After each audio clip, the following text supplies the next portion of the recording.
The first Mega Lok Adalat of 2026 was held this Saturday at the District and Sessions Court premises in West Tripura, Agartala.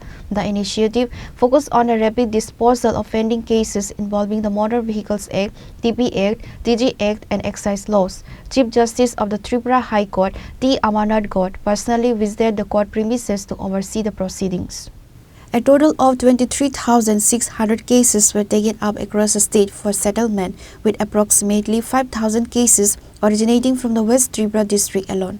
28 Lok Adalat benches were operational statewide. 5 specific benches were dedicated to the West Tripura district. और increase करना चाहिए क्या ऐसे लोक अदालत? नहीं, अभी तो हम रेगुलरली नेशनल लोक अदालत कंडक्ट कर रहे हैं। आज जब पहला सेशन है ये 2026 का, और हमारा ये लोक अदालत में जुडिशल ऑफिसर्स और पुलिस डिपार्टमेंट, गवर्नमेंट और स्टाफ पूरा मिल के ना बहुत अच्छी तरीके से टर्नओवर कर रहा है मैटर्स को। और इस बार 23,600 केसेस हमने ये लोक अदालत में डिसाइड करने के लिए लिस्टिंग किया, आइडेंटिफाई करके।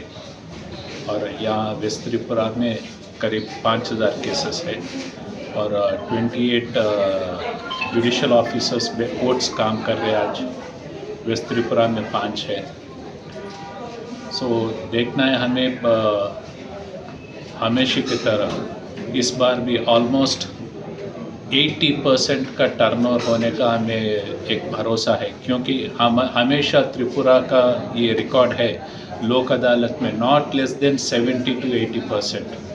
70 से कम हम कभी देखा नहीं फिगर्स। सो इस बार भी देखते हैं कुछ अच्छे सेटलमेंट्स हो, केसेस डिसाइड हो और क्लाइंट्स को भी रिलीफ मिले। Reported by Pranav from Agartala, Chini Khora.